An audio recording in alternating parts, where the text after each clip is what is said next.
Graça e a paz, irmãos, amém? Fico muito feliz aí pelas palavras do Lucas, pelo carinho, né, de todos. E nessa manhã, né, quando o pastor Bruno, né, me chamou para falar sobre, né, para pregar aqui, né, no domingo, me veio ao coração falar sobre um tema que ele é um princípio muito importante e que é um princípio que transforma vidas, que é o discipulado. Lá em Mateus, no capítulo 28, versículos 19 e 20, e imagino que está no seu boletim, todos receberam esse boletim quando entraram aqui? Nesse boletim você vai visualizar essa mesma mensagem que eu vou trazer hoje, amém?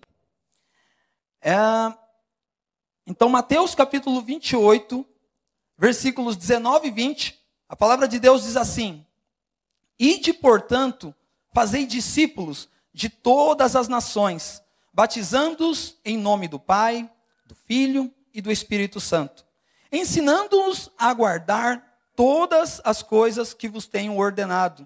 E eis que estou convosco todos os dias, até a consumação do século. Quando eu li esse versículo, eu fiquei imaginando qual é o tamanho do impacto que teve esse ensinamento, essa instrução que Jesus deixou aos seus discípulos. Apenas para trazer um contexto, e é sempre importante trazer um contexto, quando Jesus falou isso aqui para os discípulos, ele já tinha sido crucificado, ele já tinha ressuscitado, e ele passou por 40 dias após a ressurreição, encontrou os discípulos, encontrou mais 500 irmãos e passou diversas instruções. Dentre essas instruções que ele passou, está esta aqui: ide, portanto, e faça discípulos. Foi uma instrução muito clara que Jesus deu. E nós vamos entender um pouco mais adiante por que isso foi tão importante. Durante esses 40 dias que Jesus esteve, ele praticamente fez o fechamento, né, da missão que seria dada aos discípulos enquanto ele não estivesse mais. Ele falou: eu estarei convosco todos os dias, mas não fisicamente. Eu estarei através do Espírito Santo de Deus. E a obra do Espírito Santo será realizada agora através de vocês. Essa foi, né, uma instrução clara que ele deu.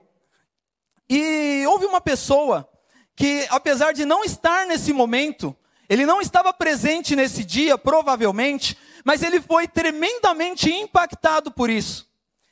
Se nós lermos lá no Evangelho de Lucas, no capítulo 1, versículos do 1 ao 4, está aí no seu boletim, olha só o que diz.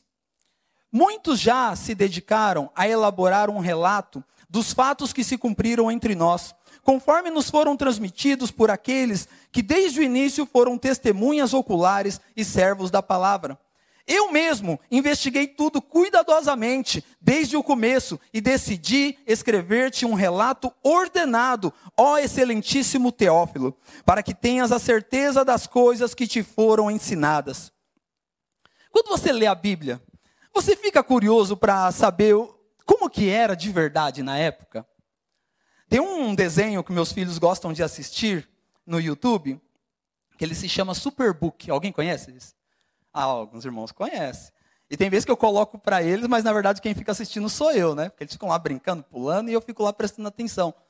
E esse desenho nada mais é do que 3 personagens, 2 crianças e um robozinho, que eles conhecem as histórias bíblicas, só que eles conhecem como uma experiência. Então eles estão lá conversando no seu dia a dia, aí daqui a pouco acontece algo e eles vão para dentro da Bíblia.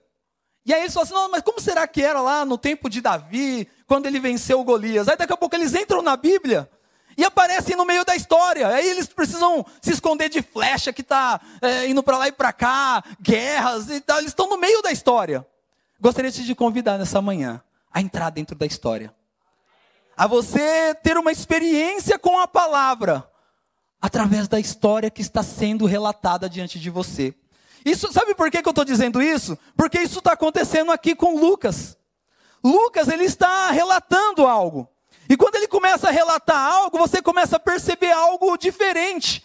Porque você diz assim, se você comparar a introdução dos evangelhos, é a única introdução que é mais longa.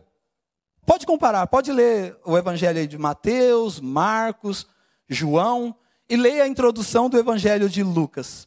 Ele vai fazer essa introdução um pouco mais longa. Porque ele está impactado por algo que aconteceu. E eu gostaria de mostrar 3 personagens que estão dentro dessa passagem aqui. Dentro deste evento existem 3 personagens. E aí talvez você olhe no primeiro momento e não perceba. Mas existem 3 personagens aqui. E o primeiro personagem é o Senhor Jesus. O Senhor Jesus, ele foi a inspiração. Foi a inspiração para o livro que foi escrito. Lucas, ele começa a escrever esse livro, mas ele não teria escrito se não houvesse uma forte razão. E ele começa dizendo qual foi essa forte razão. Nós vamos ler algumas vezes esses versículos aqui. Muitos já se dedicaram a elaborar um relato dos fatos que se cumpriram entre nós. Sabe o que ele está dizendo? Que o impacto de Jesus, quando ele esteve na terra, foi tão grande. Foi um fenômeno. Muitos começaram a escrever sobre ele. Nós conhecemos apenas 4 evangelhos, mas Lucas está relatando algo adicional aqui. A empolgação foi tão grande, o evento Jesus na terra foi algo tão impactante, que eles olhavam uns para os outros e diziam, não é possível, o que aconteceu diante dos nossos olhos foi algo magnífico, algo maravilhoso, não dá para acreditar no que aconteceu. Muitos começaram a relatar aquilo, muitos começaram a dizer, não, eu preciso escrever. E João diz lá no último versículo, né, de João 21, 25, eu não vou ler, mas fala que os milagres que Jesus fez, se fossem escritos em livros, não caberia na terra tanta coisa que ele fez. Estavam diante de um fenômeno. O Senhor Jesus, quando veio à terra, ele dividiu a história. Você já percebeu que hoje, esses dias eu estava vendo um vídeo de duas pessoas debatendo, e um era ateu e o outro era cristão. E aí o ateu lá começou a trazer os argumentos dele, não é possível, isso aí, essa história que vocês viram aí, é invenção, isso aí não tem nada a ver. E aí o cristão foi tentar argumentar com ele. E aí o cristão fez uma pergunta, eu não sei se eu vou ser preciso na pergunta que o cristão fez, mas foi algo mais ou menos assim. Ele falou, tá bom, você quer que eu te prove que a Bíblia existe, que tudo que aconteceu é verdade? Quando que os dinossauros viveram na Terra? Aí ele falou assim, milhares de anos antes de Cristo. Aí o cristão perguntou para ele, antes de quem? Antes de Cristo. Ele dividiu a história, ele marcou a história. O Senhor Jesus é alguém maravilhoso, alguém que fez algo sensacional. Quando as pessoas olhavam para isso, Lucas está diante desse fato, e ele está relatando isso. Ele falou assim, olha, muitos começaram a escrever, a fazer um relato daquilo que os nossos olhos viram. E ele foi um deles. Ele foi um que foi impactado por essa história, pela história de Jesus. Então o Senhor Jesus, ele vem para marcar a sua história. E aí Lucas, inclusive Lucas e outros evangelhos, contam sobre a vida de Jesus. Certo dia, isso faz mais de um ano, eu fui assistir um podcast que falava da história de Jesus. E esse podcast ele tinha 6h30 de duração. E eu tenho certeza que eles não falaram tudo lá. Eu vou gastar um pouquinho menos, tá, irmãos? Fiquem tranquilos, pede um iFood, né? Vamos... Tô brincando. Mas a história do Senhor Jesus é algo maravilhoso. O que eu quero dizer com isso? Se pudéssemos, passaríamos a manhã toda falando sobre ele aqui. E o tempo passaria e você não perceberia. Porque a história dele foi algo maravilhoso. Eles estavam diante disso. Eles tinham acabado de contemplar isso. E eles estavam impactados por isso. Mas a grande verdade é que a missão dada a Jesus, ela foi a maior de todas. E viver como Jesus viveu não foi algo simples. Não foi algo fácil. Primeiro, que o Senhor Jesus, ele tinha uma missão. A missão dele, uma missão simples, nunca pecar. Ele não poderia pecar. É facinho, né, irmão? Não é fácil não pecar? Fala para mim. É muito fácil. Né? Então o Senhor Jesus tinha, era uma incumbência que ele tinha. Não, você não, Jesus, é o seguinte, você vai lá na terra, vai passar lá uns 33 anos, só que não pode pecar, tudo bem? Se fosse comigo ou com você, o que nós faríamos diante dessa situação? Mas não pecar? Mas como assim, no mundo corrompido, que o tempo todo está te empurrando para o pecado? Não, isso é muito difícil. Mas o Senhor Jesus tinha essa missão. Outra missão que o Senhor Jesus tinha, salvar a humanidade. Ele tinha que salvar a humanidade. Você sabe por quê? Muitas pessoas morreram por causa de Cristo. Muitas pessoas foram mártires. Muitas pessoas entregaram suas vidas. No começo da história, inclusive, existia um debate entre as pessoas, que muitos se entregavam tão prontamente que eles falavam, não, isso aí pode ser considerado até suicídio. Porque como pode você ir lá, sabe que se você falar que você é cristão, você vai morrer, e você faz isso prontamente, imediatamente? Não, isso está errado. Era uma discussão que existia no começo da história, quando a igreja começou a ser perseguida. Mas sabe o que acontece quando Jesus vai ser entregue à morte? Ele sua gotas de sangue. Agoniza. Aí alguém pode pensar assim, mas os mártires não suaram gota de sangue. Os mártires não agonizaram quando foram entregues à morte. Seriam os mártires mais fortes do que Jesus? Seriam eles pessoas mais corajosas do que Jesus? Na verdade, não. É porque sobre Jesus estava o pecado de toda a humanidade. O pecado de todo mundo estava sobre ele. O peso do pecado. Ele seria separado de Deus naquele momento. Mas ele esteve disposto a fazer tudo isso. E aí, tem um psiquiatra brasileiro que era um ateu convicto. Que certa vez ele estudava a mente de pessoas que foram brilhantes. Ele gostava de fazer isso. E certo dia, e aí o que ele descobriu com isso? Ele descobriu que muitos dessas pessoas que tiveram mentes brilhantes, falhavam miseravelmente diante de determinadas circunstâncias. Principalmente circunstâncias voltadas ao lado emocional, ao comportamento, ali as reações diante de situações adversas da vida. Einstein, por exemplo, tinha sido um deles. Esse homem, ele estudou a mente de Einstein, e aí ele não conseguiu entender. Ele falou, não, mas como um homem que conseguiu fazer tantas coisas, conseguiu ser um homem notável, ele internou o próprio filho em um manicômio e não foi visitá-lo. Isso é algo terrível para alguém que tinha uma mente brilhante. É uma decepção. E aí um dia alguém chega para ele e fala assim, mas e Jesus? Aí fala, não, sou ateu, não falo disso. Então, muda o assunto. Aí insistiram com ele. Mas por que você não estuda Jesus do ponto de vista, então, psicológico e não religioso? Não do ponto de vista da fé, mas do ponto de vista psicológico. Aí ele falou assim, não, mas Jesus é uma figura, alguém inventou isso. Alguém foi lá e simplesmente criou uma figura, idealizou algo e criou isso aí não existe. Insistiram com ele novamente, ele falou, tá bom, eu vou estudar. E quando ele começa a estudar a vida de Jesus, ele começa a entrar em um conflito. Porque ele começa a dizer assim, mas não faz sentido. Não faz sentido alguém criar uma figura, idealizar alguém, mas alguém que vai morrer pelos outros, que vai demonstrar fraqueza no momento crucial. No momento onde todos esperavam um Salvador, ele vai lá e entrega a sua própria vida. Isso não faz sentido. Alguém não inventaria isso. E aí começa a ser confrontado. Esse homem, após fazer esse estudo, ele se converte ao cristianismo, porque ele consegue compreender. Ele fala assim, olha, não dá, não tem como essa história ter sido inventada. E se essa história não foi inventada e ela é o que é, o Senhor Jesus foi a pessoa maravilhosa, a pessoa mais inteligente que viveu na face da terra. Uma pessoa que viveu algo sobrenatural e que realmente veio para nos trazer uma nova vida. Amém? Mas o Senhor Jesus, então, ele passa por pressões muito grandes na vida dele. Ele sofreu adversidades desde a sua infância. Ele nasce. Qual o evento que marca o nascimento de Jesus? Herodes manda matar todas as crianças com menos de 2 anos de idade. Relatos terríveis. Imagina você aqui, hoje nós oramos por uma criança.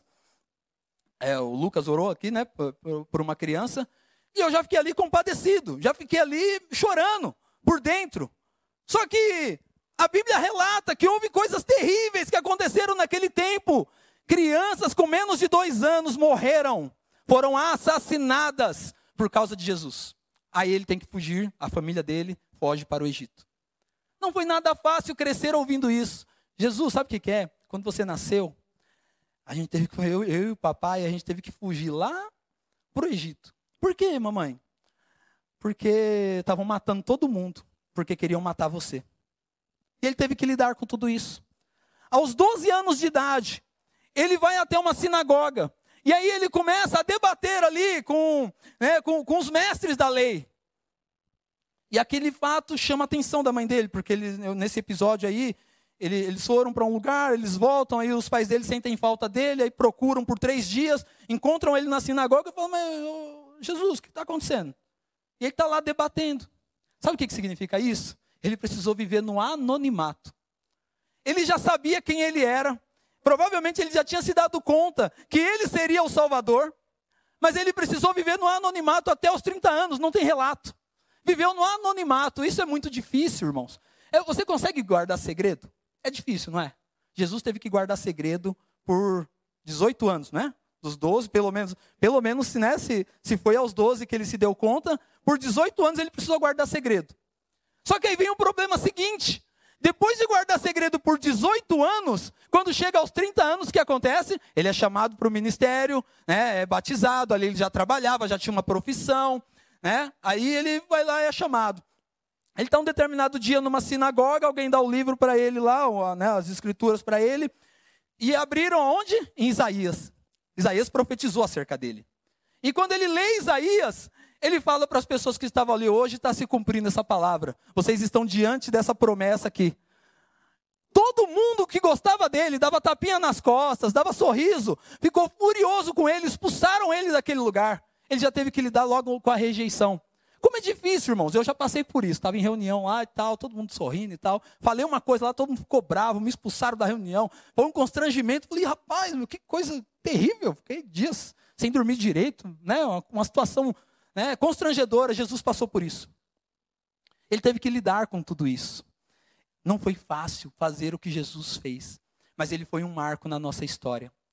E aí Jesus começa então a cumprir o seu ministério. Ele começa a passar pelas cidades, a pregar o evangelho, a anunciar as boas novas. Aí surge um novo problema. Os estudiosos da época, os fariseus, os saduceus, né, todos os grupos ali que expressavam, né, a fé, eles começaram a questionar a Jesus. Não, Jesus, você expulsa demônio por Beelzebul. Não, Jesus. Não, você anda com os pecadores. Você não entende direito. Você está enganando as pessoas. E começaram a tentar matá-lo, a procurar uma brecha. Eles tentavam procurar, só que aí Jesus teve que lidar com uma outra questão. A fama. Imagina só, e é uma coisa que nós gostamos, nós buscamos, que você recebe o dom de cura. Alguns irmãos têm o dom de cura. Nós vemos, Davi Feijoli veio aqui, o Randy Clark, os irmãos conhecem, né, um pastor americano que faz, né, cruzadas pelo mundo inteiro. E aí você recebeu esse dom. E você está aqui descendo na rua, aqui você vê uma pessoa que não consegue andar. Ela está com as pernas dela quebradas, né? E aí você vai lá, ora, essa pessoa volta a andar. Aí alguém vê isso. Aí essa fama se espalha por todo Guapituba, por todo Mauá. E aí daqui a pouco, por onde você passa, uma multidão começa a te seguir. E aí ele teve que lidar com a fama. Lidar com a fama, irmãos, é tão difícil. Eu vou te dar um exemplo de como é difícil lidar com a fama. Porque a fama, ao mesmo tempo que ela te faz se sentir importante, as pessoas estão te procurando, uma multidão está vindo vê-lo. Essa fama também ela vai te isolar. Você pode ver o que acontece com pessoas que fazem muito sucesso no mundo da música. E muitos tiraram a própria vida. Muitos não suportaram a pressão de estar nos holofotes. Sabe por quê? Porque aí essa pessoa, um dia ela dá uma escorregada. Aí ele abre a capa do jornal, o que está escrito lá? Fulano de tal foi visto em tal lugar, assim, assim, assim. A vida dele começa a ser exposta demais. Aí ele tem que se isolar, ele tem que sair do meio que ele convive e precisa se isolar. Só que esse isolamento ele traz sérias consequências. Mas Jesus soube lidar com tudo isso. Ele conseguiu lidar com essa pressão. Era de um lado os fariseus testando ele, fazendo perguntas capciosas. Do outro lado uma multidão que vinha o tempo todo ali, né, sobre ele. Os discípulos às vezes até tentavam afastar. Não, Senhor, deixa essa multidão para lá. Sabe por quê? Sabe qual é o problema da multidão? A multidão, nós queremos ver a multidão. O Senhor ama a multidão, mas a multidão tem um problema. Ela só quer resolver o problema dela e ir embora para casa. Só isso. Ela não tem compromisso com nada. Ela está ali simplesmente para saciar a sua sede, mas a sua sede de resolução de problema. A multidão é isso. E essa multidão ia atrás de Jesus. Para você ter uma ideia, chega um momento crucial na vida de Jesus. Quando ele está perto de ser entregue. Só que ele faz uma entrada triunfal em Jerusalém. Não é? Entra lá, dentro, montado, né, num burro. E aí começa a andar e as pessoas começam a clamar o que ali? Hosana ao filho de Davi, bendito é o que vem em nome do Senhor. As pessoas clamavam isso, foi uma festa, todos ali saudavam ele, mas sabe o que significava isso? Sabe qual que era a expectativa das pessoas quando elas falavam Hosana? Hosana significa salva-nos, ó rei. Eles estavam sendo oprimidos por Roma. Eles estavam sendo oprimidos por um governo que nem era de lá, mas eles esperavam um Salvador. Quando eles viram Jesus naquela situação, entrando em Jerusalém, leram lá em Malaquias que isso ia acontecer, falaram, chegou o rei, ele vai destruir os nossos inimigos. O que eles esperavam? Que ele fosse se autoproclamar rei, destruísse os inimigos, e falasse, bom, eu vim governar aqui agora, pronto, seus problemas acabaram. Acabou o tempo da pobreza, acabou o tempo da opressão dos inimigos. Aí o que acontece? O Senhor Jesus entrega a sua própria vida. E aí Pedro não entende, os discípulos não entendem. Pedro tenta ainda cortar a orelha, né, de um soldado, tenta cortar a cabeça, corta a orelha. O Senhor Jesus vira para ele e fala, Pedro, deixa eu te falar uma coisa. Se eu precisasse, eu pediria ao meu pai, ele me enviaria 12 legiões de anjos para me salvar. Você acha que eles têm poder de me prender? Eu estou me entregando, Pedro. Mas ainda assim ele não entendeu. Ele foi traído, Jesus teve que lidar com a traição. Ah, irmão, eu vou te falar uma coisa. Se tem uma das coisas na vida que são mais difíceis de lidar, é com a traição. Porque a traição vem de alguém que você confia, e não de alguém que você desconfia. O que acontece quando você não confia em alguém? E essa pessoa faz algo que você desaprova. Você já confiava nela? Sim ou não? Não, não confiava. Então você diz assim, não, eu já não confiava, tá vendo? Você apenas usa isso para reforçar o que aquela pessoa fez. Mas quando alguém que te trai, é alguém que caminhou com você durante 3 anos e meio, e falou assim, Jesus, estamos juntos. Jesus, não, fica tranquila, estamos aqui para te proteger. E esse mesmo homem, Judas, ele chega diante ali dos fariseus, ali, das pessoas que iriam prendê-lo, e fala assim, ó, quando eu chegar lá, aquele que eu beijar é o Cristo, é aquele que vocês devem prendê-lo. E por que ele disse isso? Porque eles eram muito parecidos. Eles caminharam 3 anos com Jesus. Você sabia que você fica parecido com as pessoas que você caminha? E por isso que o Senhor Jesus fala aí de fazer discípulos, e nós vamos chegar nisso mais adiante. Amém? Mas aí ele chega, e o que Jesus teve que lidar com a traição? E como que ele lidar com a traição? Expressando uma explosão de raiva, ou se amargurando, ou se fechando e falando assim, não, mas não dá para viver dessa forma. Ele olha nos olhos de Judas e fala, que vieste, amigo? Irmãos, vou te falar, Judas sabia o que estava fazendo, Judas depois tirou a própria vida por um remorso. E sabe por que ele fez isso? Porque quando Jesus olha no olho dele e fala, que vieste, amigo? Foi a forma que Jesus lidou com o momento mais difícil da vida dele. Um momento de traição, seria entregue à morte. Logo após isso, aconteceria um outro evento. Aqueles mesmos que estavam falando, Hosana ao que vive e reina para sempre, Hosana ao filho de Davi, Hosana ao nosso rei. Sabe o que eles fizeram? Falaram, crucifica-o. Escolheram Barrabás no lugar dele. Foi desprezado. E Jesus teve que lidar com tudo isso. E Lucas está aqui, olhando para essa história e falando assim, olha, muitos começaram a escrever sobre isso, porque o que nós vivemos nos nossos dias foi algo extraordinário, foi algo fenomenal. Não haverá um outro evento como esse, não sei, eu acredito que não haverá. É o que ele está dizendo ao falar isso. Muitos se dedicaram a escrever sobre a vida de Jesus, porque como ele viveu, ninguém viveu sobre a terra. Amém? Chegamos então ao segundo personagem que está nesse texto, que é o próprio Lucas, ou Doutor Lucas, como alguns preferem dizer. E por que Doutor Lucas? Porque ele era um médico, né? Isso é importante, porque quando eu era mais novo, eu achava que Lucas, ele era discípulo de Jesus, mas Lucas nunca foi discípulo de Jesus. Mas ele foi impactado pela palavra de Jesus que disse, ide fazei discípulos. Ele foi transformado por essa palavra. E nós vamos entender agora por que isso aconteceu. Então Lucas, né, que lá em Colossenses 4, versículo 14, o próprio apóstolo Paulo está dizendo, Lucas, o médico amado, e Demas enviam saudações.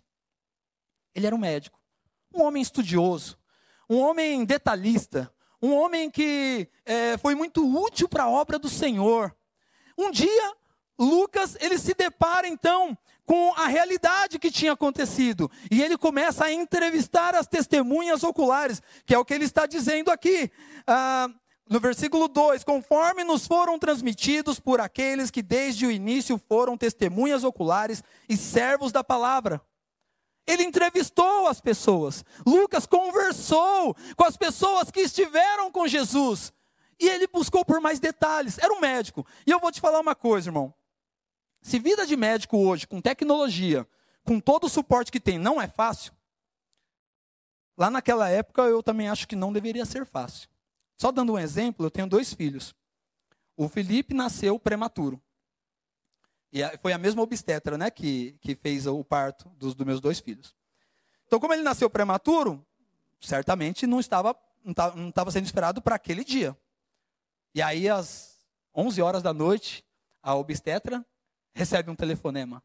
A Isabel lá, tá internada, tá com um problema assim, assim, assim. Você precisa ir lá. E aí ela saiu de onde estava, e eu não sei onde ela estava, saiu e foi até o hospital. Chegou de madrugada no hospital. Foi lá, fez o exame, falou, não, você vai precisar ter um parto hoje porque tá esse problema. E aí o Felipe nasceu. A Mariana, ela nasceu no dia 27 de dezembro. Não preciso nem falar, né, irmãos? Essa época do ano é uma época que geralmente as pessoas viajam, as pessoas fazem coisas com a família. E a Mariana veio um pouquinho antes, ela viria em janeiro. E aí, né, a Isabel pediu para antecipar. Aí, novamente, às 10 horas da noite, liga para a obstetra sai de onde está, vem, chega na madrugada no hospital e fala assim, não, tá bom, vamos fazer esse parto. Vida de médico. Lucas era um médico, não era? Inclusive, por ser médico, esse psiquiatra que se converteu, quando ele lê Lucas, ele fala assim, não é possível. Ou esse homem está mentindo muito bem, ou esse homem viu algo extraordinário. Porque ele é médico. Médico, você consegue imaginar como que um médico pode crer que alguém vai nascer do Espírito Santo? Ah não, a mulher engravidou lá, mas foi do Espírito Santo. Oh, que bênção. Aí os irmãos médicos lá do hospital, que bênção, irmãos, vamos agradecer ao Senhor. Você acha que o médico acredita facilmente nisso? E esse psiquiatra, quando ele olha para isso, ele fala, não, algo aconteceu com esse homem. Porque ele está relatando algo que um médico jamais conseguiria explicar. Um filho nascer, ser concebido pelo Espírito Santo em uma jovem. E Lucas relata. Lucas, inclusive, ele foi o único que relatou, sabe o quê? A visita do anjo a Maria. Aí eu fico pensando, você fica pensando isso também? Eu fico pensando. como que foi a conversa? Porque certamente ele entrevistou Maria, ou alguém que conhecia a história. Eu imagino que ele entrevistou Maria, ele não diz isso, ele fala que quem relatou isso conforme nos foram transmitidos por aqueles que desde o início foram testemunhas oculares. Alguém testemunhou isso, e ele foi lá conversar. Vamos imaginar que foi com Maria diretamente. Maria, mas que aquele negócio, aquela história lá do anjo que você contou, como é que foi? Ah, menino, nem te falo. Estava um dia lá, tranquilo em casa lá e tal, daqui a pouco apareceu uma luz dentro do quarto lá, não entendia nada. Aí essa luz começou a falar comigo, aí eu percebi depois de um tempo que era um anjo. Aí sabe o que esse anjo falou para mim?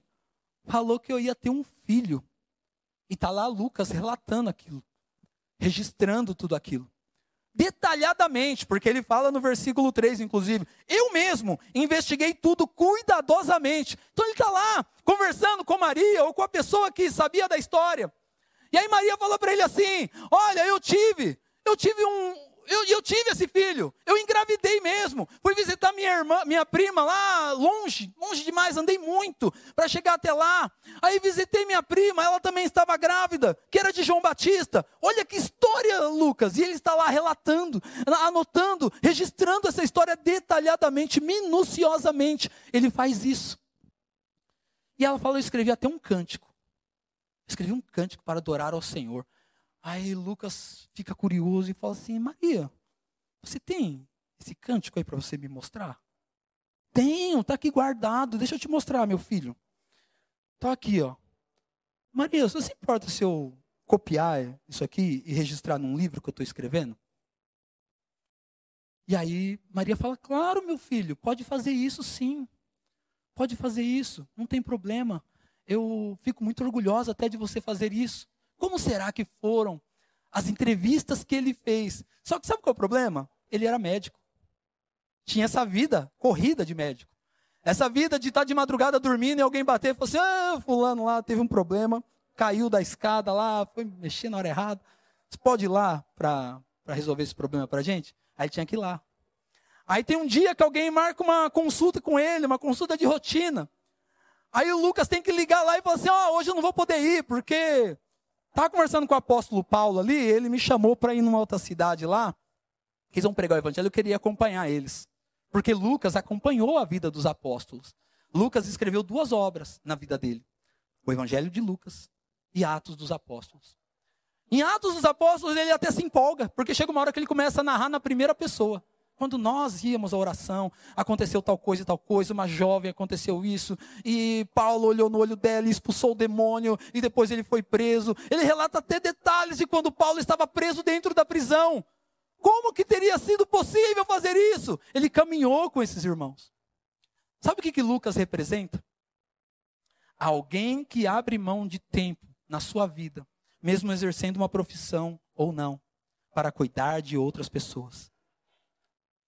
Porque existe uma razão pela qual a inspiração foi Jesus.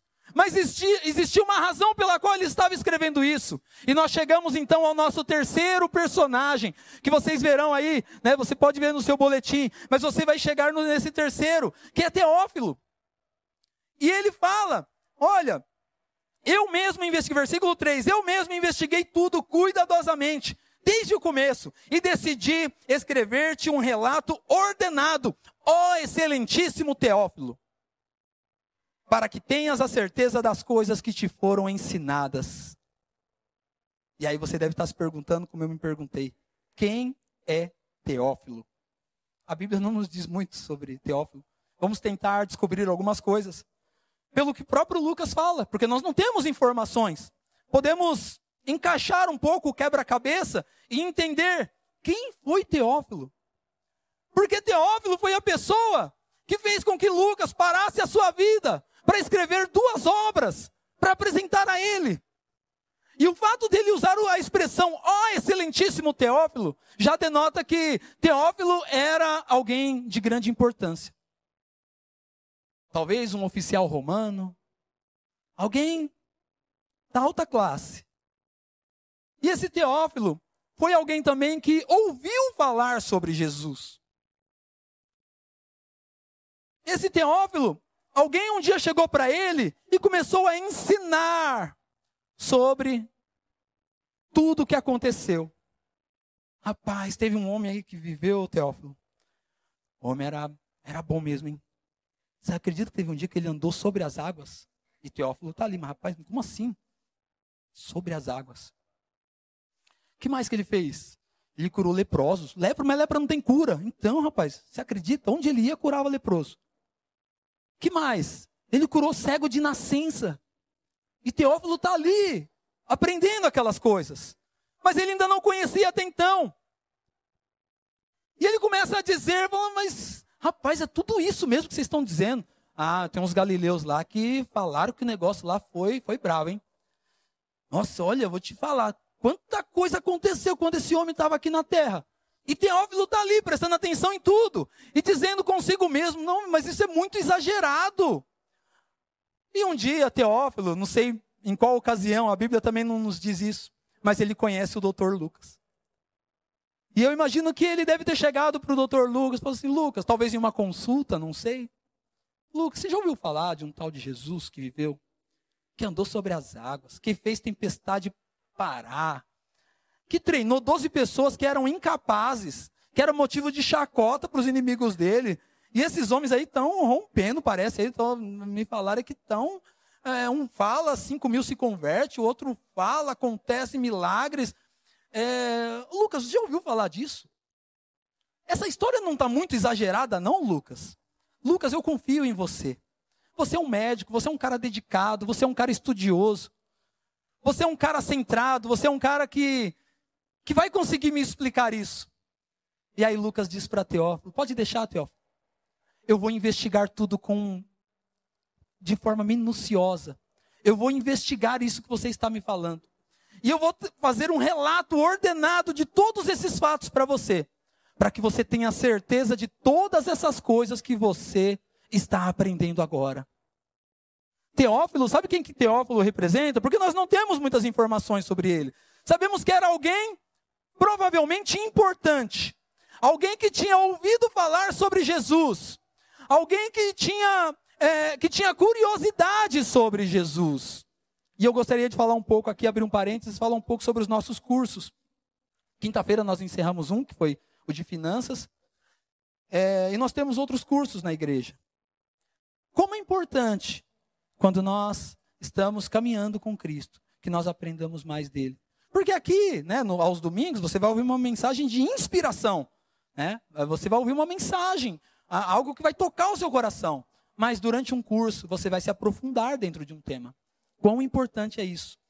Lucas então diz para Teófilo, eu mesmo investiguei tudo. E fiz para você, Teófilo, um relato ordenado das coisas que aconteceram. Sabe quem que Teófilo representa? Eu e você, quando nós chegamos aqui, nesse ambiente, pela primeira vez. E não entendemos nada do que está acontecendo. Eu lembro que eu nasci nos anos 80. E quando criança eu já ia à igreja, e mesmo indo naquela época, algumas coisas eu achava estranho. Por exemplo, e eu fico imaginando alguém que nunca foi, e num determinado momento começa a ir. Então você chega o primeiro dia na igreja. E aí o irmão do diaconato vai lá te cumprimentar. E aí, vaso? Tudo bem, vaso? Que isso, vaso? Estão me chamando de vaso aqui, já entrei. Aí eu, não sou daqui, estou visitando aqui. Oh, mas você não foi lavado pelo sangue? Aí ele fala, não é possível. Gente, eu estou entrando no lugar certo mesmo. Mas para nós é um linguajar normal, não é normal? Hoje você está acostumado com esse linguajar. Teófilo, ele ainda não estava acostumado com esse linguajar. Era um linguajar diferente. Aí outro dia eu estou assistindo o batismo aqui, eu filmei. Fui assistir em casa. Aí a hora que o irmão estava entrando para ser batizado, aí os irmãos estavam gritando, vai morrer. Aí imagina o visitante vendo isso. Falei, gente, esse povo lavado no sangue, vai morrer, que hoje o chicote, que hoje o cajado, não sei o que e tal. Tudo isso é muito estranho quando nós estamos começando a nossa caminhada com Cristo. E Teófilo tinha clareza disso. Sabe o que Teófilo fez? Procurou um Lucas. Fala para quem está do seu lado, você precisa de um Lucas na sua vida. Aí os irmãos vão começar a ficar olhando para o Lucas, né? Lucas, aí, você precisa de um Lucas aí. Você precisa de um Lucas. Você precisa de alguém que cuide de você. Alguém que gaste tempo com você. Alguém que fale assim, peraí, eu tenho muitas tarefas a realizar, mas eu vou me organizar e eu vou separar um tempo para nós conversarmos na mesa. Olha, peraí, eu vou ali fazer uma consulta, mas na hora que eu voltar a gente se fala. São 3 da manhã, mas a gente consegue. Você precisa de um Lucas na sua vida. Porque isso é a nossa caminhada cristã. Fazer discípulos. Ser discípulo. Jesus nos chama, o primeiro chamado dele é para sermos discípulos dele. E o segundo chamamento dele é para fazermos discípulos. Ou seja, nós somos chamados para sermos discípulos e para fazermos discípulos. O Senhor Jesus te chamou nessa manhã para mudar a história de alguém através do discipulado. A conclusão que eu tiro de tudo isso é que a vida cristã não é somente uma vida de frequentar uma igreja, estar presente ali, ler a Bíblia, mas ela é muito mais do que isso. Porque a história, quando Lucas começa a relatar em Atos dos Apóstolos tudo o que aconteceu, eu não sei se já fizeram o filme na Record de Atos, né? Se fizerem, eu acho que vai dar um longa-metragem, né? Vai ser uma coisa, um seriado grande. Porque é uma história muito boa. É uma história com muitos eventos extraordinários. E ele está ali relatando tudo aquilo com empolgação. Aquilo que ele experimentou. E que impactou a vida de muitos. Inclusive, um ateu, 2000 anos depois, que não acreditava em nada do que estava escrito. E quando leu o próprio Dr. Lucas, o que ele tinha escrito, falou assim, não, isso não pode ser mentira. Porque ele foi médico. E ele sabe que essas coisas não acontecem dessa forma. Lucas enxergava o Senhor Jesus como homem, 100% homem. Aconteceram todos esses milagres, mas ele era homem. Não era apenas um ser, ali um anjo, não. 100% homem, 100% Deus. Lucas experimentou essas coisas, ele conversou com as testemunhas e falou assim, olha, o que os nossos olhos acabaram de ver foi algo extraordinário. Gostaria que você se colocasse de pé. Olá, você acabou de escutar mais uma de nossas pregações. Eu quero aproveitar e te fazer um convite para que você venha aqui nos conhecer pessoalmente em um dos nossos cultos. Também aproveite e nos siga nas redes sociais para mais informações. Deus abençoe e até mais.